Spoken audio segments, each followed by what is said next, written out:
ಶ್ರೀ ಗುರು ಬಸವಲಿಂಗಾಯ ನಮಃ.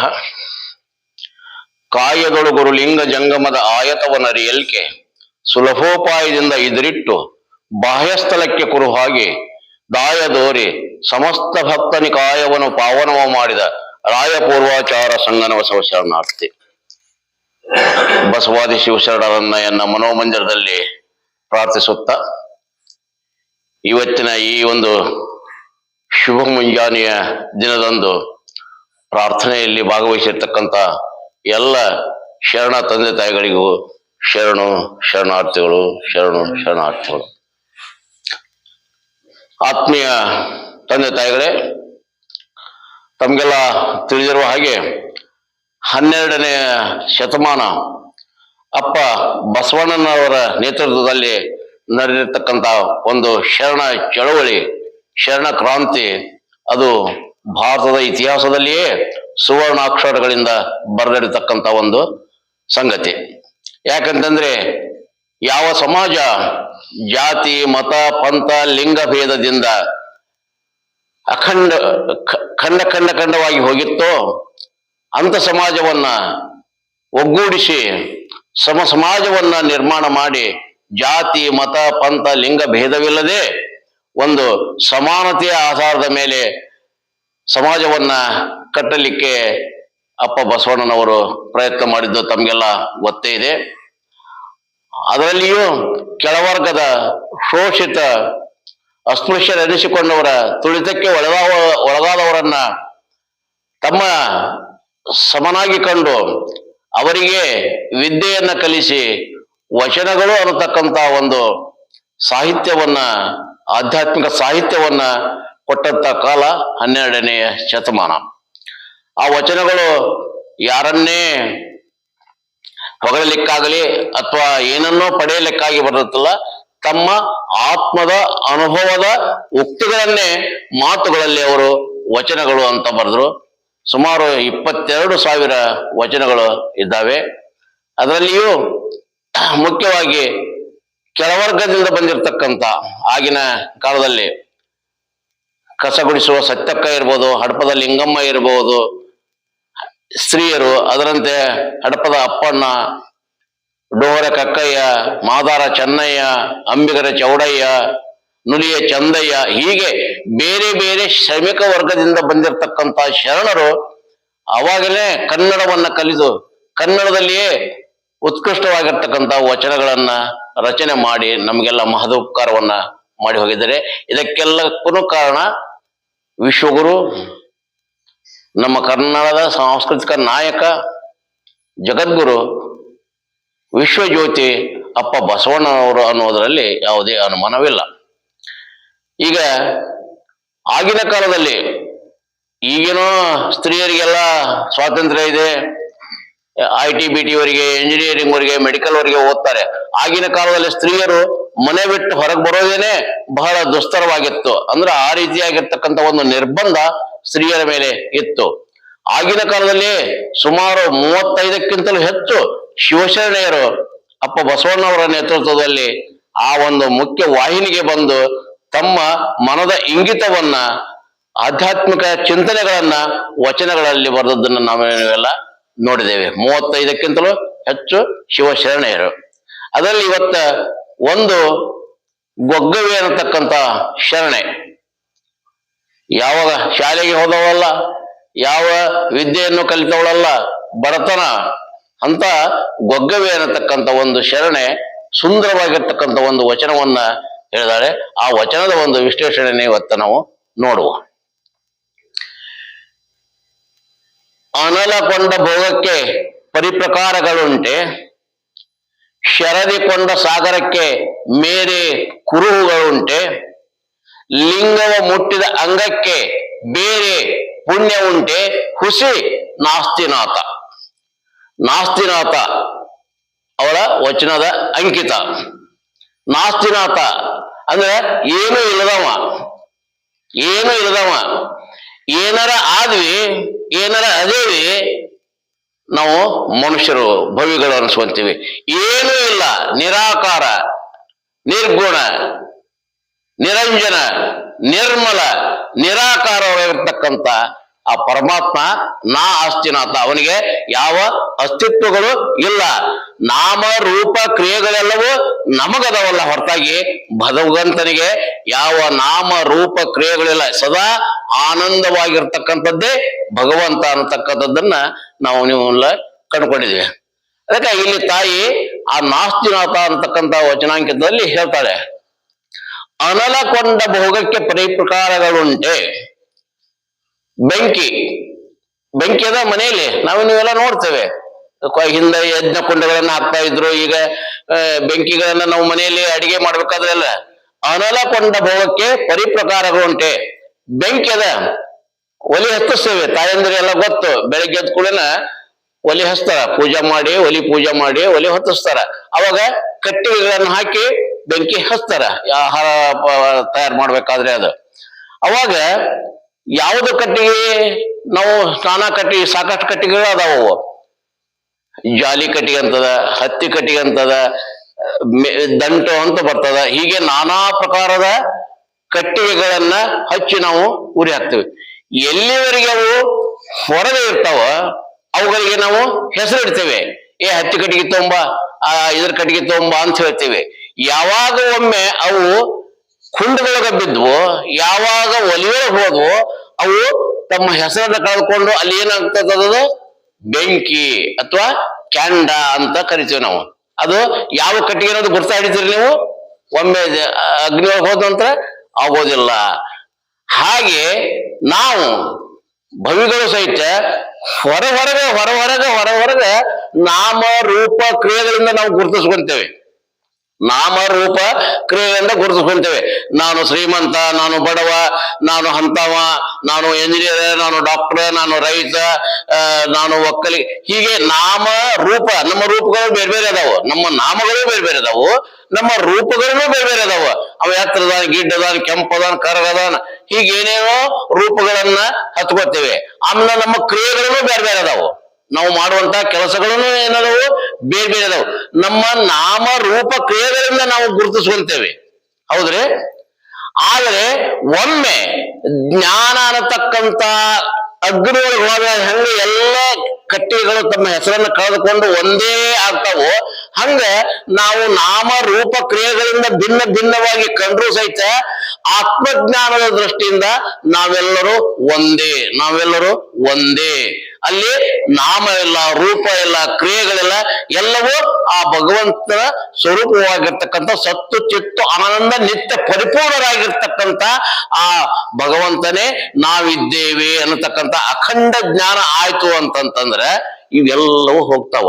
ಆ ಬಡವ ಶ್ರೀಮಂತ ಏನು ನಾವು ಹಚ್ಕೊಂಡಿವಲ್ಲ ಈ ಉಪಾಧಿಗಳೆಲ್ಲವೂ ಹೋಗಿ ಅದೇನಾಗ್ತದ, ಒಂದೇ ಅನ್ನತಕ್ಕಂಥದ್ದು ಬರ್ತದ. ಅನಲ ಕೊಂಡ ಭೋಗಕ್ಕೆ ಅದು ಬೇರೆ, ಅದು ಭೋಗ. ಅದು ಬೆಂಕಿಗೆ ಹಾಕ್ತೇವೆ ನಾವು ಆ ಕಟ್ಟಿಗೆಗಳನ್ನ, ಅವಾಗ ಬೇರೆ ಬೇರೆ ಕಟ್ಟಿಗೆ ಹೆಸರು ಇರ್ತಾವ. ಒಮ್ಮೆ ಅಲ್ಲಿ ಕೆಂಡದೊಳಗೆ ಹೋತು ಅಂತಂದ್ರ ಅದು ತನ್ನ ನಾಮರೂಪವನ್ನ ಕಳ್ಕೋತದ, ಕೆಂಡ ಅಂತದ. ಹಾಗೆ ನಾವು ಸಹಿತ ಏನ್ ಮಾಡ್ಬೇಕು, ನಾವು ವ್ಯಾವಹಾರಿಕ ದೃಷ್ಟಿಯಿಂದ ಹೆಣ್ಣು ಗಂಡು ಅಂತ ಬೇರೆ ಬೇರೆ ಇರ್ಬೋದು, ಆದ್ರೆ ಆತ್ಮನ ದೃಷ್ಟಿಯಿಂದ ನೋಡಿದಾಗ ನಾವೆಲ್ಲರೂ ಒಂದೇ. ಅದಕ್ಕೆ ಜೀವನದಾಸಿಮಯ್ಯ ಹೇಳ್ತಾರ ನೋಡ್ರಿ, ಮಲೆಮುಡಿ ಬಂದರೆ ಹೆಣ್ಣೆಂಬರು, ಗಡ್ಡ ಮೀಸೆ ಬಂದರೆ ಗಂಡೆಂಬರು, ಒಳಗೆ ಸುಳಿವಾತ್ಮ ಹೆಣ್ಣು ಅಲ್ಲ ಗಂಡು ಅಲ್ಲ ಕಾಣ ರಾಮನಾಥ ಅಂತಿಕೊಂಡಂದು. ಒಳಗೆ ಸುಳಿವಾತ್ಮ ಐತೆ, ಅದಕ್ಕೆ ಆತ್ಮಕ್ಕೆ ನೀವು ಏನ್ ಹೆಸರು ಕೊಡ್ತೀರಿ? ನೀವು ಗಂಡಂತಿರೋ ಹೆಣ್ಣಂತಿರೋ ಏನ್ ಮಾಡ್ತೀರಿ? ಅನ್ಲಿಕ್ಕೆ ಬರೋದಿಲ್ಲ. ಆತ್ಮ ದೃಷ್ಟಿಯಿಂದ ನೋಡಿದಾಗ ಎಲ್ಲರೂ ನಾವು ಒಂದೇ. ಅದಂತ 2ನೇ ಸಾಲಿನಲ್ಲಿ ಗೊಗ್ಗವಿ ತಾಯಿ ಹೇಳ್ತಾರೆ, ಶರದಿಕೊಂಡ ಸಾಗರಕ್ಕೆ ಮೇರೆ ಕುರುಹುಗಳುಂಟೆ. ಈಗ ಸಮುದ್ರ ಅದಾವು, ಸಪ್ತ ಸಮುದ್ರಗಳು ಅಂತ ಕರಿತೀವಿ ನಾವು. ಬೇರೆ ಬೇರೆ ದೇಶಗಳ ನಮ್ಮ ಒಟ್ಟ ಭೂಮಂಡಲದಲ್ಲಿ ಸಾಕಷ್ಟು ಸಾಗರಗಳು ಅದಾವೆ, ಸಪ್ತ ಸಾಗರಗಳು ಅಂತ ಕರಿತೇವೆ. ಅವಕ್ಕ ನದಿಗಳು ಬಂದು ಕೂಡ್ತಾವೆ. ನದಿಗಳು ಈಗ ಅರಬ್ಬಿ ಸಮುದ್ರ ಇದೆ, ಬಂಗಾಳ ಕೊಲ್ಲಿ ಇದೆ, ಅಲ್ಲಿ ಹಿಂದೂ ಮಹಾಸಾಗರ ಇದೆ, ಅನೇಕ ಪೂರ್ವ ಪಶ್ಚಿಮದ ನದಿಗಳು, ಉತ್ತರದ ನದಿಗಳು ಹೋಗಿ ಸಮುದ್ರವನ್ನ ಸೇರ್ತಾವೆ. ಆ ಸಮುದ್ರ ಸೇರುವವರೆಗೆ ನೀವೇನಂತೀರಿ? ನೀವು ಅದಕ್ಕೆ ಒಂದು ಹೆಸರು ಕೊಡ್ತೀರಿ, ಗಂಗಾ ನದಿ, ತುಂಗಭದ್ರಾ ನದಿ, ಕೃಷ್ಣಾ ನದಿ, ಕಾವೇರಿ ನದಿ ಅಂತ ಅವಕ್ಕ ಬೇರೆ ಬೇರೆ ಹೆಸರುಗಳನ್ನ ಕೊಡ್ತೀರಿ. ಯಾವಾಗ ಒಮ್ಮೆ ಸಮುದ್ರಕ್ಕೆ ಹಾದುವೋ, ಇದು ಕಾವೇರಿ ನದಿ ಇದೆ ನೋಡಂತ ಸಮುದ್ರ ತೋರಿಸ್ತೀರಾ? ಇದು ತುಂಗಭದ್ರಾ ನದಿ ಇದೆ ನೋಡಂತ ತೋರಿಸ್ತೀರಾ? ಕೃಷ್ಣಾ ನದಿ ಇದೆ ಅಂತ ತೋರಿಸ್ತೀರಾ? ಗಂಗಾ ನದಿ ಇದೆ ಅಂತ ತೋರಿಸ್ತೀರಾ? ತೋರ್ಸ್ಲಿಕ್ಕೆ ಬರೋದಿಲ್ಲ. ಅವು ಏನಾಗ್ಬಿಡ್ತವೆ? ಆ ಸಮುದ್ರದಲ್ಲಿಯೇ ಲೀನಾಗಿ ಹೋಗ್ಬಿಡ್ತವೆ. ಎಲ್ಲಿವರೆಗೆ ಅವು ಹರಿತವೋ, ಎಲ್ಲಿವರೆಗೆ ಸಮುದ್ರದಲ್ಲಿ ಲೀನ ಆಗೋದಿಲ್ಲವೋ, ಅಲ್ಲಿವರೆಗೆ ಅವುಗಳಿಗೆ ಹೆಸರುಗಳು ಉಂಟು, ನಾಮ ಉಂಟು, ರೂಪ ಉಂಟು. ಕೃಷ್ಣಾ ನದಿ ಇಷ್ಟು ಚಲೋ ಐತಿ, ಗಂಗಾ ನದಿಯೊಳಗೆ ಸ್ನಾನ ಮಾಡ್ಬೇಕು, ತುಂಗಾ ನದಿಯೊಳಗ ಪಾನ ಮಾಡ್ಬೇಕು ಅಂತಿಕೊಂಡೊಂದು ಅವಕ್ಕ ನಾಮ ಐತಿ, ರೂಪ ಐತಿ, ಕ್ರಿಯೆ ಐತಿ. ಕೆಲವೊಂದು ರಭಸವಾಗಿ ಹರಿತಾವು, ಕೆಲವೊಂದು ಶಾಂತವಾಗಿ ಹರಿತಾವು. ಹೀಗೆ ನಾಮ ರೂಪ ಕ್ರಿಯೆಗಳಿಂದ ಅವು ಹೊರಗೆ ಇರ್ತಾವೆ, ಅವುಗಳಿಗೆ ಹೆಸರು ಇರ್ತದ. ಆದ್ರೆ ಯಾವಾಗ ಒಮ್ಮೆ ಆ ಸಾಗರವನ್ನ ಸೇರಿದವೋ, ಅವುಗಳ ಸೀಮೆ, ನಾವು ಹೊರಗಿದ್ದಾಗ ಸೀಮೆ ಅಂತೀವಿ, ಇದು ಎಡದಂಡೆ ಇದು ಬಲದಂಡೆ ಅಂತ ನಾವು ಕರಿತೇವೆ. ಯಾವಾಗ ಸಮುದ್ರವನ್ನ ಸೇರಿದ್ರು ಅವಾಗ ಅವುಗಳಿಗೆ ಮೇರೆ ಕುರುಗು, ಅವುಗಳಿಗೆ ಸೀಮೆಗಳು ಇರುವುದಿಲ್ಲ, ಅದರ ಗುರುತು ಇರುವುದಿಲ್ಲ. ಸಮುದ್ರವೇ ತಾವಾಗಿ ಬಿಡ್ತವೆ. ಹಾಗೆ ಇಲ್ಲಿ ನಾವು ಸಹಿತ ಭವಿಗಳೇನ್ ಮಾಡ್ತೇವೆ? ಹೊರಗಿದ್ದಾಗ ನಾವು ಅನೇಕ ನಾಮ ರೂಪಗಳಿಂದ ನಾವು ಗುರುತಿಸ್ಕೊಂತೇವೆ. ಯಾವಾಗ ಒಮ್ಮೆ ಜ್ಞಾನ ಸಾಗರದಲ್ಲಿ ನಾವು ಹೋದೆವು, ಯಾವಾಗ ಒಮ್ಮೆ ಅವರ ಸ್ವರೂಪನೇ ನಾವು ಆದೆವು, ಯಾವಾಗ ನಾವು ನಮ್ಮನ್ನ ನಾವು ತಿಳ್ಕೊಂಡು ಆ ಒಂದು ಮಹಾ ಬಯಲಿನ ವಿಚಾರವನ್ನ ನಾವು ತಿಳ್ಕೊಂಡ್ವಿ ಅಂತಂದ್ರೆ ಅವಾಗ ಏನಾಗ್ತದೆ? ನಮ್ಮ ಎಲ್ಲ ನಾಮ ರೂಪ ಕ್ರಿಯೆ ಕಳೆದು ಹೋಗಿ ನಾವೆಲ್ಲರೂ ಭಗವತ್ ಸ್ವರೂಪಿಗಳೇ ಇದ್ದೇವೆ ಅನ್ನತಕ್ಕಂಥ ಅಖಂಡವಾಗಿರ್ತಕ್ಕಂಥ, ಅಛಿನ್ನವಾಗಿರ್ತಕ್ಕಂಥ, ಅಛಿದ್ರವಾಗಿರ್ತಕ್ಕಂಥ ಒಂದು ಜ್ಞಾನ ಅಥವಾ ಅರು ಸ್ವರೂಪರೇ ನಾವು ಆಗ್ತೇವೆ ಅನ್ನತಕ್ಕಂಥದ್ದನ್ನ ತಾಯಿ ಹೇಳ್ತಾಳೆ. ಮುಂದೆ ಹೇಳ್ತಾಳೆ, ಲಿಂಗವ ಮುಟ್ಟಿದ ಅಂಗಕ್ಕೆ ಬೇರೆ ಪುಣ್ಯ ಉಂಟೆ? ಲಿಂಗ, ಇಷ್ಟಲಿಂಗ. ಅಪ್ಪ ಬಸವಣ್ಣನವರು ವಿಶ್ವಾಕಾರದ ರೂಪವಾಗಿರ್ತ, ವಿಶ್ವಾತ್ಮ ಲಿಂಗ ಅಂದ್ರೆ ವಿಶ್ವಾತ್ಮ. ಯಾವ ರೀತಿ ಈ ಜಗತ್ತು, ಈ ಒಂದು ಭೂಮಂಡಲ ಈ ಒಂದು ಗೋಳಾಕಾರವಾಗಿದೆಯೋ, ಆ ವಿಶ್ವದ ರೂಪವನ್ನೇ ಸಾಕಾರವಾಗಿ ಲಿಂಗವನ್ನಾಗಿ ನಮಗೆ ಅಪ್ಪ ಬಸವಣ್ಣನವರು ಕೊಟ್ಟಿದ್ದಾರೆ. ಒಮ್ಮೆ ಲಿಂಗವ ಮುಟ್ಟಿದ ಅಂಗಕ್ಕೆ, ನಮ್ಮ ಅಂಗಗಳು ಇದಾವೆ, ಇವು 5 ಕರ್ಮೇಂದ್ರಿಯಗಳು, 5 ಜ್ಞಾನೇಂದ್ರಿಯಗಳು ಇದ್ದಾವೆ. ಇವು ಎಲ್ಲವುಗಳ ಸಹಿತ ಒಮ್ಮೆ ಲಿಂಗ ಅಂದ್ರೆ ಅರಿವಿನ ಕುರುಹು. ನೀನು ಇಷ್ಟಲಿಂಗ ಧ್ಯಾನವನ್ನ ಮಾಡ್ತಾ ಹೋದೆ ಅಂದ್ರೆ ಅರ್ಚನೆ, ಅರ್ಪಣ, ಅನುಭವದ ಮೂಲಕ, ಮಾಟ, ನೋಟ, ಕೂಟದ ಮೂಲಕ ನೀನು ಸದಾ ಲಿಂಗ ಧ್ಯಾನ, ಲಿಂಗ ವ್ಯಸನಿ, ಲಿಂಗ ಪ್ರೇಮಿ ನೀನು ಆಗಿದ್ದೆ ಅಂತಂದ್ರ ನಿನ್ನ ಆ ಅಂಗಗುಣಗಳೆಲ್ಲವೂ ಹೋಗ್ತವೆ. ಅಂಗಗುಣಗಳು ನಮ್ಮನ್ನು ಏನ್ ಮಾಡ್ತವೆ? ಪಾತಾಳಕ್ಕೆ, ಭವದುಃಖಕ್ಕೆ ಉಂಟು ಮಾಡ್ತವೆ, ನಮ್ಮಲ್ಲಿ ಶೋಕ ತರ್ತವೆ, ದುಃಖ ತರ್ತವೆ.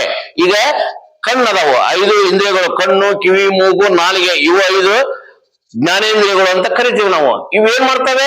ಯಾವಾಗಿದ್ರು ವಿಷಯ ಸುಖಕ್ಕೆ ಹಾತೊಡ್ತವೆ. ವಿಷಯ, ಶಬ್ದ, ಸ್ಪರ್ಶ, ರೂಪ, ರಸ, ಗಂಧ ಅನ್ನತಕ್ಕಂಥ 5 ವಿಷಯಗಳಿಗೇನೆ ಇವ.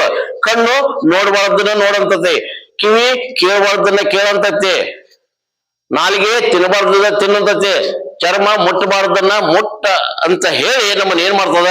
ದುಃಖಕ್ಕ ಈಡು ಮಾಡ್ತದ. ಅದಕ್ಕ ನಾನಾ ಪಡಬಾರ್ದ ಕಷ್ಟಗಳನ್ನ ಪಟ್ಟು ಅದು ದುಃಖವನ್ನ ಅನುಭವಿಸುತ್ತೆ. ಅದಕ್ಕ ಒಮ್ಮೆ ನಾವು ಲಿಂಗಾನುಭಾವಿಗಳು ನಾವು ಆದಿವಿ ಅಂತಂದ್ರೆ ಅವಾಗ ಈ ಅಂಗಗುಣಗಳೆಲ್ಲವೂ ಏನಾಗ್ತವ? ಲಿಂಗ ಗುಣಗಳು ಆಗ್ತವೆ. ಅದಕ್ಕ ಅಪ್ಪ ಬಸವಣ್ಣವರು ತಮ್ಮ ವಚನದಲ್ಲಿ ಹೇಳ್ತಾರೆ ನೋಡ್ರಿ, ಕಂಗಳು ತುಂಬಿದ ಬಳಿಕ ನೋಡಲಿಲ್ಲ, ಕಿವಿ ತುಂಬಿದ ಬಳಿಕ ಕೇಳಲಿಲ್ಲ, ಕೈಗಳು ತುಂಬಿದ ಬಳಿಕ ಪೂಜಿಸಲಿಲ್ಲ, ಮನ ತುಂಬಿದ ಬಳಿಕ ನೆನೆಯಿಲ್ಲ ಮಹಾಂತ ಕೂಡಲ ಸಂಗಮ ದೇವನ. ಕಂಗಳು ತುಂಬಿದ ಬಳಿಕ ನೋಡಿಲ್ಲ. ಕಂಗಳು ಏನು ತುಂಬಿದವ? ಬೇರೆ ಯಾವ ವಿಷಯ ವಸ್ತುಗಳು ತುಂಬಿಲ್ಲ. ದೊಡ್ಡ ದೊಡ್ಡ ಬಂಗ್ಲೆಗಳು, ದೊಡ್ಡ ದೊಡ್ಡ ಕಾರುಗಳು, ದೊಡ್ಡ ದೊಡ್ಡ ಆಭರಣಗಳು ಇಂಥವು ಯಾವ ತುಂಬಿಲ್ಲ. ಕೂಡಲ ಸಂಗಮ ದೇವ, ನನ್ನ ಕಣ್ಣೊಳಗ ನಿನ್ನ ಬಿಟ್ಟು ಮತ್ತೊಂದೇನು ಇಲ್ಲ. ಕಂಗಳು ತುಂಬಿದ ಬಳಿಕ ನೋಡಲ್ಲ, ಕಿವಿ ತುಂಬಿದ ಬಳಿಕ ಕೇಳಲಿಲ್ಲ. ಈಕೆ ಟಿವಿ ಹೆಚ್ಚು, ಮೊಬೈಲ್ ಹೆಚ್ಚು, ಏನೇನೋ ಮನಸ್ಸು ವಿಕಾರ ಆಗ್ತಕ್ಕಂಥದ್ದನ್ನ ಕೇಳ್ತೇವಲ್ಲ ಹೊರತಾಗಿ ಒಮ್ಮೆ ನಾವು ಲಿಂಗ ವ್ಯಸನಗಳೇ ಆದ್ವಿ, ಲಿಂಗ ಧ್ಯಾನಗಳೇ ಆದ್ವಿ ಅಂತಂದ್ರೆ ಸದಾವ ಕಾಲ ಆ ಕೂಡಲ ಸಂಗನ ಅಥವಾ ಸಜ್ಜನರ ಸತ್ಪುರುಷರ ಶರಣರ ವಾಣಿಗಳೇ ಕಿವಿಯಲ್ಲಿ ರಿಂಗಣಿಸ್ತಾವಲ್ಲ ಹೊರತಾಗಿ ಬೇರೆ ಅವುಗಳಿಗೆ ಶಬ್ದವಿಲ್ಲ. ಕೈಗಳು ತುಂಬಿದ ಬಳಿಕ ಪೂಜಿಸಲಿಲ್ಲ. ಕೈ ಯಾವುದು ಪೂಜೆ ಮಾಡ್ಬೇಕು? ಒಂದು ಮೂರ್ತಿ ಅದ, ಅಲ್ಲಿವರೆಗೆ ನೀನು ಪೂಜೆ ಮಾಡ್ತಿ. ಆ ಪೂಜಕನೇ ನೀನಾದಾಗ, ಪೂಜೆ ಮಾಡುವವನು ನೀನೇ, ಪೂಜೆ ಮಾಡಿಕೊಳ್ಳುವವನು ನೀನೇ ಆದಾಗ ಯಾರನ್ನ ಪೂಜಿಸ್ತೀವ ನೀನು? ಯಾರನ್ನ ಪೂಜಿಸ್ತಿ? ಪೂಜಕ ನೀನೇ. ಒಂದು ವಸ್ತು ಬೇರೆ ಐತಿ, ಪೂಜೆ ಮಾಡೋ ಬೇರೆ ಆದಾದ್ರೆ ಅಲ್ಲಿ ದ್ವೈತ ಬಂತು. ಇಲ್ಲಿ ದ್ವೈತ ಇಲ್ಲ. ಪೂಜ್ಯನು ನೀನೇ, ಪೂಜಕನು ನೀನೇ, ಪೂಜಾರಿಯೂ ನೀನೇ. ಅದಕ್ಕೆ ನಿನ್ನೇ ನೋಡ್ರಿ ಯಾರ ಈಗ ಮನೆಗೆ ಬರ್ತಾರ, ಬಂದ ಕೂಡಲೇ ನಿಮ್ಮ ಯಜಮಾನ್ರನ್ನ ಕೇಳ್ತಾರ ಎಲ್ಲದಾರ್ರಿ ಅಂತ. ಅವಾಗ ಅವರು ಒಳಗ ಪೂಜಾ ಕೊಲಿ ಒಳಗ ಇಷ್ಟಲಿಂಗ ಪೂಜೆ ನಿರತನ ಆಗಿರ್ತಾರ. ಪೂಜೆ ಅವಾಗ ನೀವೇನಂತೀರಿ? ಪೂಜೆ ಮಾಡಾಕತ್ತೀರಿ ಅಂತೀರು, ಪೂಜೆ ಮಾಡ್ಕೊಳಕತ್ತಾರ ಅಂತೀರು? ಏನ್ ಹೇಳ್ತಿರ್ತಾಯಿ? ಪೂಜೆ ಮಾಡಾಕತ್ತಾರಂದ್ರೆ ಆ ಪೂಜೆ ಮಾಡುವಂತ ವಸ್ತು ಒಂದು ಬೇರೆ ಐತಿ, ಇವು ಪೂಜೆ ಮಾಡೋ ಒಬ್ಬ ಬೇರೆ ಅದಾನ. ಹೌದಲ್ರಿ? ಪೂಜೆ ಮಾಡ್ಕೊಳಕತ್ತಾರ ಅಂತಂದ್ರೆ ತಮ್ಮನ್ನೇ ತಾವು ಪೂಜಿಸ್ಕೊಳ್ತಾ ಇದ್ದಾರೆ. ಇಷ್ಟಲಿಂಗ ಪೂಜೆ ಮಾಡ್ಕೊಳ್ಳೋದಂದ್ರೇನು? ನಮ್ಮನ್ನೇ ನಾವು ಪೂಜಿಸ್ಕೊಳ್ಳೋದು. ನಮ್ಮ ಅಂತರಂಗದಲ್ಲೇ ನಮ್ಮಲ್ಲೇ ಇರ್ತಕ್ಕಂಥ ಭಗವಂತನನ್ನ ನಾವು ಪೂಜೆ ಮಾಡ್ಕೊಳ್ಳೋದು, ಅದು ಇಷ್ಟಲಿಂಗ ಪೂಜೆ. ಇಷ್ಟಲಿಂಗ ಪೂಜೆ ಒಮ್ಮೆ ನಾವು ಆ ಲಿಂಗ ಧಾರಣೆಯನ್ನ ಮಾಡಿಕೊಂಡು ಗುರುವಿನಿಂದ ಆ ಇಷ್ಟಲಿಂಗವನ್ನ ನಾವು ಸದಾಕಾಲ ಆ ಸನ್ನಿಹಿತರಾದ್ವಿ ಅಂತಂದ್ರ ನಮ್ಮ ಅಂಗಗುಣಗಳ ಎಲ್ಲವೂ ಹೋಗ್ತವೆ, ಅವು ಲಿಂಗ ಗುಣಗಳಾಗಿ ಮಾರ್ಪಡ್ತವೆ. ಅವಾಗ ಈ ಶರೀರ ಏನೈತೆ, ಇದು ಲಿಂಗ ಶರೀರ, ಇದು ಲಿಂಗವೇ. ಅದಕ್ಕೆ ಈ ಪುಣ್ಯ ಪಾಪ ಅಂತ ನಾವು ಕಲ್ಪನೆ ಮಾಡಿಬಿಟ್ಟಿದಾರ. ನಮ್ಗ ಏನ್ ಮಾಡಿದಾರ ಕೆಲವೊಂದಿಷ್ಟು ಜನ ಸ್ವರ್ಗ ನರಕ ಪುಣ್ಯ ಪಾಪಗಳ ಒಂದು ಕಲ್ಪನೆಯನ್ನ ನಮ್ಗ ಕೊಟ್ಟು ಮಾಡಬಾರ್ದು ಹಚ್ಚಕತ್ತಾರ. ಇದನ್ನ ಮಾಡಿದ್ರೆ ನಿನಗೆ ಪುಣ್ಯ ಬರ್ತದ, ಇದನ್ನ ಮಾಡಿದ್ರೆ ನಿನಗೆ ಪಾಪ ಬರ್ತದ. ಅಯ್ಯ ಎಂದರೆ ಸ್ವರ್ಗ, ಎಲ್ಲವೋ ಎಂದರೆ ನರಕ. ಅಪ್ಪ ಬಸವಣ್ಣ, ಅಯ್ಯ ಬರ್ರಿ ಶರಣರಪ್ಪ ಬರ್ರಿ, ಅದೇ ಸ್ವರ್ಗ. ಯಾಕಲೇ ನಮ್ಮ ಮನೆಗೆ ಯಾಕೆ ಬಂದಿ? ಅದೇ ನರಕ. ಹೌದಲ್ರಿ? ಅಯ್ಯ ಎಂದರೆ ಸ್ವರ್ಗ, ಪುಣ್ಯ ಪಾಪವೆಂಬುವು ತಮ್ಮಿಷ್ಟ ಕಂಡಿರೋ. ಅಯ್ಯ ಎಂದರೆ ಸ್ವರ್ಗ, ಎಲ್ಲವೋ ಎಂದರೆ ನರಕ ಅಂತಕೊಂಡ. ಅದಕ್ಕೆ ಇಲ್ಲಿ ಒಮ್ಮೆ ಈ ಅಂಗಗುಣಗಳೆಲ್ಲ ಲಿಂಗ ಗುಣಗಳಾದ್ರೆ ಈ ಪುಣ್ಯ ಪಾಪ ಸ್ವರ್ಗ ನರಕ ಇವೆಲ್ಲವೂ ಖುಷಿ, ಇವು ಸುಳ್ಳು. ಇವು ನಿಮ್ಮ ಮನಸ್ಸಿನ ಕಲ್ಪನೆಗಳು. ಬೇರೆಯವರು ನಿಮ್ಮ ಮೇಲೆ ಪುಣ್ಯ ಪಾಪಗಳ ಒಂದು ಇದನ್ನ ನಿಮ್ಮ ಮೇಲೆ ಹೇರಿ ನಿಮ್ಮನ್ನೆಲ್ಲ ಇದು ಮಾಡಕತ್ತಾರ. ಅದಕ್ಕೆ ಆ ಪುಣ್ಯ ಪಾಪ ಸ್ವರ್ಗ ನರಕ ಇಲ್ಲೇ ಸ್ವರ್ಗ ಇಲ್ಲೇ ನರಕ ಎಲ್ಲಿ ಕಾಣ್ತೀರಿ? ಹೋದವರೆಲ್ಲ ಚೀಟಿ ತಂದವರೆಲ್ಲ. ಯಾರ ಬಂದಾರ ನಮ್ ಹಿರಿಯರು ಇಷ್ಟು ಮಂದಿ ಹೋಗಿದಾರ, ಯಾರ ನಾನು ಸ್ವರ್ಗಕ್ಕೆ ಹೋಗಿನಿ ನರಕಕ್ಕೆ ಹೋಗಿನಿ ಅಂತ ಚೀಟಿ ತಗೊಂಬಂದು ನಮ್ಗೆ ಕೊಟ್ಟಾರೇನ? ಇಲ್ಲ, ಕೊಟ್ಟಿಲ್ಲ. ಇಲ್ಲೇ ಬೆಂಗಳೂರಿಗಾದ ಫೋನ್ ಮಾಡ್ತಾರ, ನಾ ಬೆಂಗಳೂರು ಮುಟ್ಟಿನಿ ಅಂತ ಕೊಂಡದ್ದು, ನಾ ಸ್ವರ್ಗ ಮುಟ್ಟಿನಿ ನಾ ನರಕ ಮುಟ್ಟಿನಿ ಅಂತ ಯಾರೋ ನಮ್ಗೆ ಫೋನ್ ಮಾಡ್ತಾರ? ಇಲ್ಲ, ಅವೆಲ್ಲವೂ ನಮ್ಮ ಕಲ್ಪನೆಗಳು. ಅದಕ್ಕೆ ಸ್ವರ್ಗನೂ ಇಲ್ಲೇ ಐತಿ, ನರಕನೂ ಇಲ್ಲೇ ಐತಿ. ನಮ್ಮ ಮನಸ್ಸಿನನ್ನ ಹತೋಟಿಯಲ್ಲಿ ಮಾಡಿಕೊಂಡು ಮನಸ್ಸನ್ನ ಘನಮನವಾಗಿ ಮಾಡಿಕೊಂಡಾಗ, ಸುಮನವಾಗಿ ಮಾಡಿಕೊಂಡಾಗ ಆ ಲಿಂಗ ಧ್ಯಾನ ಲಿಂಗ ವ್ಯಸನ ಇದ್ದಾಗ ಇವು ಬ್ಯಾರೆ ಯಾವ ವಿಕಾರಗಳು ಮನದಲ್ಲಿ ಬರುವುದಿಲ್ಲ, ಯಾವ ವಿಕಾರಗಳು ದೇಹದಲ್ಲಿ ಉಂಟಾಗೋದಿಲ್ಲ. ಅವಾಗ ಸತ್ತು ಚಿತ್ತು ಆನಂದ ನಿತ್ಯ ಪರಿಪೂರ್ಣನೆ ನೀನಾಗ್ತೀಯ ಅನ್ನತಕ್ಕಂಥದ್ದನ್ನ ಆ ಒಗ್ಗವಿ ಅನ್ನತಕ್ಕಂಥ ಶರಣೆ ಬಹಳ ಸುಂದರವಾಗಿ ಹೇಳಿದಾಳ. ಅದಕ್ಕೆ ನಾವೆಲ್ಲರೂ ಲಿಂಗವಂತರು ಅಂದ್ಬೇಕ ಆಯತ ಸ್ವಾಯತ ಸನ್ನಿಹಿತ ಇಷ್ಟಲಿಂಗ ಪ್ರಾಣಲಿಂಗ ಭಾವಲಿಂಗ ಪೂಜೆಯನ್ನ ಮಾಡ್ತಾ ಲಿಂಗ ವ್ಯಸನಿಗಳಾಗಿ ಲಿಂಗಾಯತರಾಗಿ ನಾವೆಲ್ಲ ಬದುಕಿ ನಮ್ಮ ಬಾಳನ್ನ ಸಾರ್ಥಕ ಮಾಡಿಕೊಳ್ಳೋಣ ಅಂತ ಹೇಳ್ತಾ ಇವತ್ತಿನ ಈ ಒಂದು ಸತ್ಸಂಗ ಕಾರ್ಯಕ್ರಮ ಏನಾದರೂ ತಪ್ಪಾಗಿದೆ ಕ್ಷಮಿಸಿ ಅಂತ ಹೇಳ್ತಾ ನನ್ನ ಮಾತಿಗೆ ಎಲ್ಲರಿಗೂ ಶರಣಾರ್ಥಿಗಳು.